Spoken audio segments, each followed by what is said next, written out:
आपके पास पासपोर्ट है ना? तो आप इंडियन सिटीजन हो, राइट? नहीं। हाँ दोस्तों, ये मैंने नहीं कहा है, ये कहा है इंडिया की मिनिस्ट्री ऑफ एक्सटर्नल अफेयर्स ने। उन्होंने ऑफिशियली एक कोर्ट केस में ये स्टेटमेंट दिया है कि पासपोर्ट सिटीजनशिप का प्रूफ नहीं है। अब सुन के आपका दिमाग हिल गया होगा, मेरा भी हिला था, क्योंकि हम तो बचपन से यही सुनते आए हैं कि पासपोर्ट मतलब इंडियन हो, क्योंकि हम तो बचपन से यही सुनते आए हैं कि पासपोर्ट मतलब तुम इंडियन हो। पर आज मैं आपको बिल्कुल बेसिक से समझाऊंगा कि इसका मतलब क्या है, इसका बैकग्राउंड क्या है और इसका आप पर क्या असर पड़ सकता है। सबसे पहले बेसिक्स क्लियर करते हैं कि पासपोर्ट क्या है। तो पासपोर्ट एक ट्रैवल डॉक्यूमेंट है। इसका काम सिर्फ इतना है कि आप इंडिया से बाहर जा सकते हो, वापिस आ सकते हो। ये आपकी आइडेंटिटी बताता है, ये बताता है कि इंडिया ने आपको ट्रैवल करने की परमिशन दी है। अब ध्यान दो, मैंने कहा ट्रैवल डॉक्यूमेंट, मैंने ये नहीं कहा कि सिटीजनशिप सर्टिफिकेट है। यही वो नुएंस है जिसे लोग मिस कर देते हैं। ऐसे समझो कि आपका ड्राइविंग लाइसेंस ये प्रूव करता है कि आप गाड़ी चला सकते हो, पर क्या वो ये प्रूव करता है कि आप इंजीनियर हो? नहीं ना। वैसे ही पासपोर्ट ये प्रूव करता है कि आप ट्रेवल कर सकते हो इंडिया की तरफ से, पर क्या वो लीगली ये प्रूव करता है कि आप सिटीजन हो? मिनिस्ट्री ऑफ एक्सटर्नल अफेयर्स कह रहा है कि नहीं। अब समझो कि कॉन्स्टिट्यूशन क्या कहता है सिटीजनशिप के बारे में। ये पार्ट इंपॉर्टेंट है, ध्यान से सुनो। जब 1950 में हमारा कॉन्स्टिट्यूशन इनैक्ट हुआ था, तो आर्टिकल 5 से लेकर आर्टिकल 11 तक सिटीजनशिप के रूल्स डिफाइन किए गए थे। ये रूल्स बताते हैं कि 1950 में कौन सिटीजन था। जैसे जो लोग इंडिया में बॉर्न हुए, जिनके पेरेंट्स इंडियन थे, या जो लोग पाकिस्तान से माइग्रेट करके आए थे पार्टीशन के टाइम।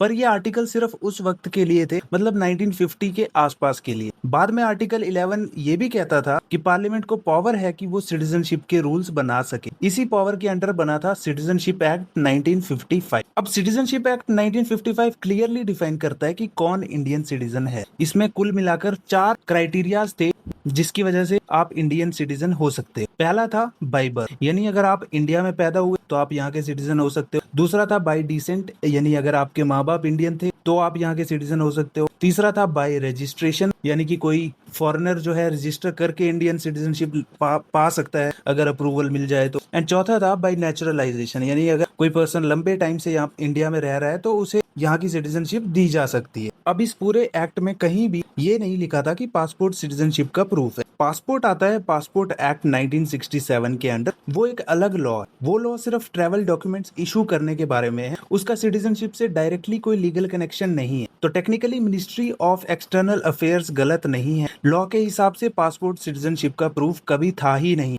अब सवाल ये है कि ये बात तो टेक्निकली हमेशा से थी, तो अभी क्यों सरफेस पे आई?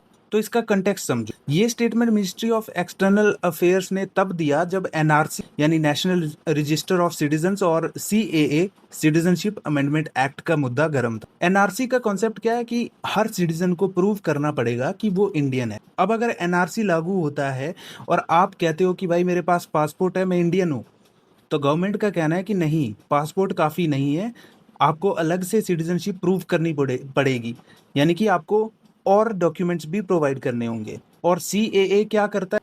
वो कहता है कि अगर कोई हिंदू, सिख, बुद्धिस्ट, जैन, पारसी या क्रिश्चियन पाकिस्तान, बांग्लादेश या अफगानिस्तान से आए हैं तो उनको सिटीजनशिप मिलेगी, पर इसमें मुस्लिम्स को इंक्लूड नहीं किया गया है। और यही कंट्रोवर्सी का एक कारण भी था। तो अब इन दोनों चीजों को जोड़ कर देखो, अगर पासपोर्ट प्रूफ नहीं है और एनआरसी में आपको अलग से डॉक्यूमेंट्स दिखाने हैं, तो लोगों का प्रोटेस्ट करना वैलिड है कि कुछ लोगों को डेलिबरेटली एक्सक्लूड किया जा सकता है। चलो समझते हैं। अब अलग अलग लोग इसको अलग अलग तरह से देख रहे हैं। सबसे पहले गवर्नमेंट का ऑफिशियल स्टैंड क्या है? तो गवर्नमेंट कहती है कि ये कोई नया रूल तो है नहीं, ये हमेशा से लॉ में था। पासपोर्ट सिर्फ ट्रैवल डॉक्यूमेंट है। सिटीजनशिप का प्रूफ अलग होता है, जैसे बर्थ सर्टिफिकेट, डोमिसाइल सर्टिफिकेट या फिर सिटीजनशिप सर्टिफिकेट जो गवर्नमेंट इशू करती है। गवर्नमेंट का कहना है कि हम बस क्लियर कर रहे हैं और पैनिक करने की जरूरत नहीं है। वहीं दूसरी तरफ ऑपोजिशन का कहना है कि ये एक प्लान्ड मूव है। पहले पासपोर्ट को प्रूफ नहीं मानोगे, फिर एनआरसी लाओगे, फिर लोगों को प्रूव करना पड़ेगा कि वो इंडियन है। और जिनके पास पुराने डॉक्यूमेंट्स नहीं होंगे, जो कि अक्सर गरीबों के पास नहीं होते हैं, तो वो स्टेटलेस हो जाएंगे। ऑपोजिशन कहती है कि ये एक छन्नी है जिसमें से कुछ स्पेसिफिक लोगों को ही छाना जा रहा है। वहीं दूसरी तरफ लीगल एक्सपर्ट्स का कहना है कि technically ministry of external affairs सही कह रही है, पासपोर्ट कभी भी सिटीजनशिप का लीगल प्रूफ था ही नहीं। पर प्रॉब्लम यह है कि प्रैक्टिकली पूरी दुनिया में एयरपोर्ट्स पर, एम्बेसीज में, हर जगह पासपोर्ट को ही सिटीजनशिप का प्रूफ माना जाता है। तो लॉ और रियलिटी में एक बहुत बड़ा गैप हमें यहाँ पर दिखाई दे रहा है। अब फाइनल बात करते हैं कि इसका आप पर सीधा असर क्या है। तो अभी के लिए कुछ नहीं है। आपका पासपोर्ट वैलिड है, आप ट्रैवल कर सकते हो, कोई आपकी सिटीजनशिप नहीं छीन रहा।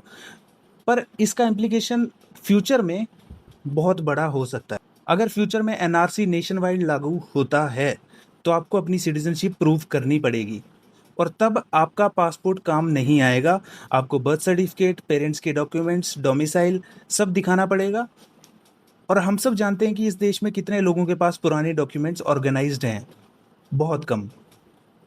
तो मेरा पर्सनल ओपिनियन ये है कि गवर्नमेंट को या तो पासपोर्ट को लीगली सिटीजनशिप का प्रूफ बनाना चाहिए, या फिर इतना क्लियर और एक्सेसिबल सिस्टम बनाना चाहिए कि हर इंडियन आसानी से अपनी सिटीजनशिप प्रूव कर सके। क्योंकि अगर एक आम आदमी अपने ही देश में ये प्रूव नहीं कर सकता कि वो यहाँ का नागरिक है, तो ये सिस्टम उसके लिए बना ही नहीं है फिर। और मेरी आप सबसे रिक्वेस्ट है कि अपने डॉक्यूमेंट संभाल के रखो। Birth certificate, school records, parents के डॉक्यूमेंट्स सब एक जगह ऑर्गेनाइज्ड रखो, क्योंकि पता नहीं कल क्या रूल आ जाए। आपका इस बारे में क्या कहना है, कमेंट्स में ज़रूर बताओ। मिलते हैं अगले वीडियो में, तब तक स्टे अवेयर, स्टे इन्फॉर्म्ड।